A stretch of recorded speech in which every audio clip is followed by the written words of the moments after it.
अस्सलाम वालेकुम। कम से कम एक दफ़ा दुरूद शरीफ पढ़कर नीचे कमेंट में डन लिख दीजिए। तुम्हारी कोशिशें नाकाम हो सकती हैं, लेकिन अल्लाह पाक की ताकतें नहीं। मुक़द्दर दुआओं का पाबंद है, दुआएं मुक़द्दर की पाबंद नहीं। तब भी मांगो जब कबूलियत की कोई भी वजह बाकी ना रहे।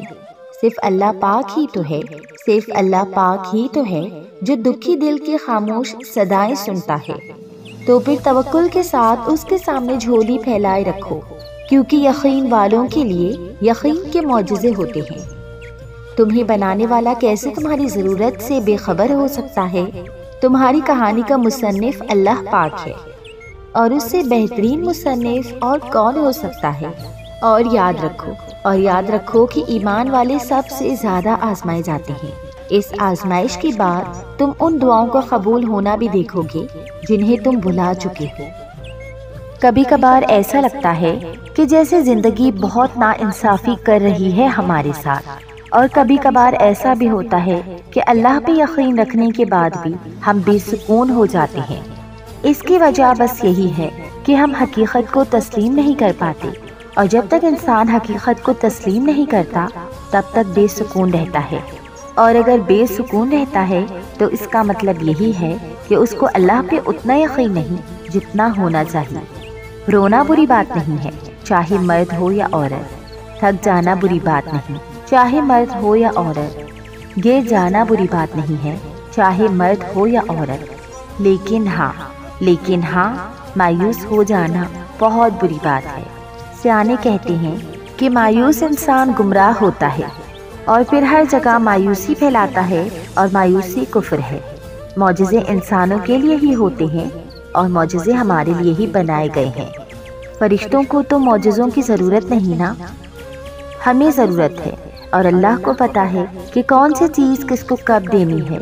तो अगर उसने कुछ दूर किया है तो यकीन करें इसमें बहुत बड़ी मसलिहत है। और ये भी यकीन रखें कि इससे दुगना आपको दिया जाएगा। भरोसा रखें, वो खोई हुई चीज़ें भी वापस दे सकता है। शर्त बस इतनी सी है कि उसकी रहमतों से मायूस ना हो। भरोसा रखें क्योंकि वो हर चीज़ पर कादिर है। हम सांस लेते हैं, क्या ये मौजज़ा नहीं? हम देख सकते हैं, क्या ये मौजज़ा नहीं? सूरज का गुरूब होना और तुलू होना, ये मौजज़ा नहीं? कैसे किन मुकामात पर अल्लाह ताला आपको गिरने से थाम लेता है और आपको खबर भी नहीं होती, क्या ये मौजज़ा नहीं? दुआओं से मुझे हमेशा ही मोहब्बत रही है, तो आज मैं इस मुकाम पर हूँ। दुआएं इंसान को वहाँ पहुँचा देती हैं जहाँ कोशिशें भी फ़ायदा नहीं देती। दुआओं ने ही मुझे उन चीज़ों से दूर रखा जिनका आज मेरी ज़िंदगी में होना तकलीफ़ का बायस होता। जो मैंने चाहा भले वो ना हुआ, मगर जो हुआ वो सब दुआओं ही की बदौलत हुआ।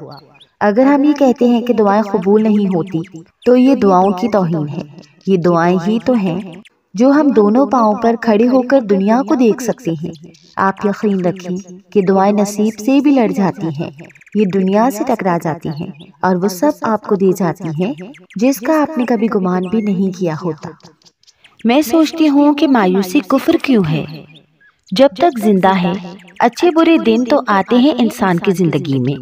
बुरे दिनों में इंसान अक्सर मायूस हो ही जाता है, ये तो इंसानी फितरत है। तो मायूसी को अल्लाह ने इतना बड़ा गुनाह यानी कुफ्र ही क्यों कहा है? कुरान खोला तो पता चला कि कुरान की हर एक आयत में अल्लाह अपने कादिर होने की, गालिब व हाकिम होने की बार बार दलीलें देता है। वो फरमाता है, अगर मैं चाहूँ तो क्या नहीं मुमकिन? जो मुझे मालूम है वो तुम्हें नहीं मालूम। कौन है जो मेरे सिवा कुछ कर सके? हर काम मेरे कुन का मोहताज है।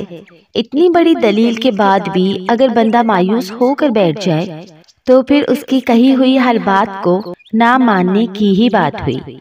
अल्लाह अपने वादों के खिलाफ नहीं करता, ये कुरान कहता है।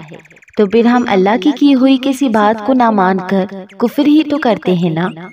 इसीलिए अल्लाह ने मायूसी को कुफ्र करार दे दिया है। कभी कभी अल्लाह ताखीर इसलिए भी करता है क्योंकि वो चाहता है कि उसका बंदा उसे सब कुछ बता सके। सब कुछ मालूम होने के बावजूद भी वो अपने बंदे को सुनना चाहता है, सिर्फ इसलिए कि ताल्लुक मजबूत हो सके। अल्लाह दुख नहीं देता, دکھ تو ہم خود خریدتے ہیں، کبھی غلط انتخاب سے، کبھی بے جا توقعات سے، اور کبھی خیالات سے۔ اللہ تو بس آزماتا ہے اور اپنوں کو ہی آزماتا ہے کہ میرا کون اور کتنا ہے، کون محبت کے دعوے میں سچا ہے۔ اور پتہ ہے، اگر اللہ نے ہمیں خود سے قریب کرنے کے بہانے نہ بنائے تو ہمارے اور اللہ کے درمیان میلوں کے فاصلے آ جائیں۔ اس کا تو آزمانا بھی محبت ہے۔ زندگی کوئی پھولوں کے سیج نہیں ہے، آسان تو بالکل بھی نہیں ہے۔ کبھی آپ کو ڈھیروں خوشیاں ملیں گی تو کبھی غموں کے پہاڑ۔ خوشی اور غم تو اہم جزو ہیں زندگی کے، لیکن انسان بڑا ہی ناشکرا ہے، صرف غموں کو، تکلیفوں کو اور دکھوں کو یاد رکھتا ہے۔ مانا کہ غم آپ کا سینہ چیر دیتے ہیں اور لوگوں کی باتیں آپ کو اذیت دیتی ہیں، لیکن اگر خوش رہنا ہے تو صبر کریں، زندگی کو صبر اور شکر کے ساتھ گزاریں۔ یقین کریں آپ کی زندگی بہت آسان ہو جائے گی۔ صرف غموں اور پریشانیوں کو ہی یاد نہیں رکھیں، بلکہ خود پہ میسر بے شمار نعمتوں کو بھی دیکھیں اور ان پر اللہ تعالیٰ کا شکر ادا کریں کہ اگر یہ چھن گئیں تو زندگی گزارنا بہت مشکل ہو جائے گا۔ اور یاد رکھیں کہ اگر آپ چھوٹی چھوٹی باتوں پر غمگین ہوں گی تو بڑی بڑی خوشیاں بھی آپ کو خوش نہیں کر سکیں گی۔ اللہ تم سے محبت کرتا ہے، وہ تمہیں ہر لمحے سنتا ہے۔ جب تمہیں خود بھی تمہاری آواز سنائی نہیں دیتی، تم اسے دیکھ نہیں سکتے، لیکن وہ تمہیں دیکھتا ہے۔ وہ جانتا ہے تمہارے کرب کو، تو پھر تم اس کے سننے پر شک کیوں کرتے ہو؟ کیوں دل میں وسوسے لاتے ہو کہ اللہ تمہیں دیکھ نہیں رہا؟ جو چیز تمہیں اللہ کے سوا کوئی نہیں دے سکتا، وہ کیوں تم ایک انسان سے مانگتے ہو؟ جس یقین کا حقدار اللہ کے سوا کوئی نہیں، وہ یقین کیوں ایک انسان پر کرتے ہو؟ جس محبت کا حقدار اللہ ہے، وہ محبت ایک انسان کو دے کر پھر کیوں شکوہ کرتے ہو نصیب کا؟ اللہ کے سوا کسی سے امید مت رکھو اور نہ ہی کسی سے کوئی چیز مانگو، پھر چاہے وہ ہمدردی ہو یا محبت۔ انسان ذلت کے سوا کچھ نہیں دیتا، عطا اور معجزات کا بادشاہ تو صرف اللہ ہے۔ دل میں چاہ ڈالنے والے رب العالمین نے نصیب میں بھی تو گنجائش رکھی ہوگی۔ آزمائش میں ڈالنے والے نے اس آزمائش سے نکلنے کی تدبیر بھی تو رکھی ہوگی۔ دعا کی ترکیب دینے والے نے قبولیت کی ترکیبیں بھی تو سوچ رکھی ہوں گی۔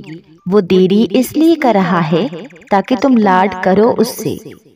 اللہ پاک کے لیے تو سب ممکن ہے، ناممکن وہ بات تمہارے لیے ہوگی۔ زمین کے وسیلے ناکام ہو جائیں تو عرش سے مدد آتی ہے۔ وہ الحکیم ہے، اس نے اس مشکل میں بھی تو تمہاری ہی بہتری چھپا رکھی ہوگی۔ یقین رکھو ان درد برے لمحوں کے بعد کن کے معجزوں کی گڑی ہوگی انشاءاللہ۔ اپنے دلوں کو سکون دیں، حاصل لاحاصل کی پریشانی سے نکلیں، اللہ کی رضا میں راضی رہنا سیکھیں۔ جو ہوا، جو ہو رہا ہے اور جو ہوگا وہ سب بہترین ہے، کیونکہ وہ اللہ کی مرضی سے ہے اور یہی ہمارے حق میں بہتر ہوتا ہے۔ اللہ جو اتنا پیار کرنے والا ہے، کیا کبھی برا ہونے دے گا کچھ؟ ہم اگر کسی سے پیار کرتے ہیں تو ہماری کوشش ہوتی ہے کہ اس کے ساتھ کچھ برا نہ ہو، اس سے تکلیف نہ ہو۔ ہم خود بھی ایسا کچھ نہیں کرتے تو اللہ کیسے کر سکتا ہے؟ اپنے بندوں کے ساتھ کیا دل مانتا ہے؟ کیا دل راضی ہوتا ہے؟ نہیں نا، کیونکہ وہ اللہ ہے، وہ کبھی برا نہیں کرتا۔ دنیا برا کر لیتی ہے لیکن اللہ نہیں، اس لیے اس پر بھروسہ رکھیں۔ غیب صرف اللہ جانتا ہے، ہم نہیں۔ ہم اپنا اچھا نہیں کر سکتے، لیکن اللہ ہمارے حق میں بہترین کرتا ہے۔ بس راضی رہیں اور پرسکون رہیں۔ کہ تمہارے لیے اتنا کافی نہیں کہ تمہارا رب سب جانتا ہے؟ تمہارے سجدے، تمہاری دعائیں، تمہاری قربانی، تمہاری آہی، تمہاری سسکیاں، تمہاری گھبراہٹ، تمہاری بے چینی، تمہارا اضطراب، تمہارا ٹوٹنا، تمہارا منتشر اور بکھر جانا، تمہارا گھٹنوں میں سر دے کر رونا، تمہارا رومال اور دوپٹے سے آنسو صاف کرنا، تمہاری اداس تنہائیاں اور ان سب پر تمہارا صبر کرنا، سر تسلیم خم کرنا، انگلی اور نگاہ آسمان کی طرف اٹھا کر رب کو گواہ بنانا کہ میں نے مشکلات میں تجھے نہیں چھوڑا۔ یہ سب کچھ اللہ جانتا ہے کیونکہ وہ علیم ہے۔ ابھی نہیں تو پھر صحیح، لیکن وہ تجھے بدلہ ضرور دے گا، اور بدلہ تمہیں تمہاری مرضی کا ملے گا، کیونکہ تم نے اپنی مرضی رب کی مرضی میں فنا کی ہے۔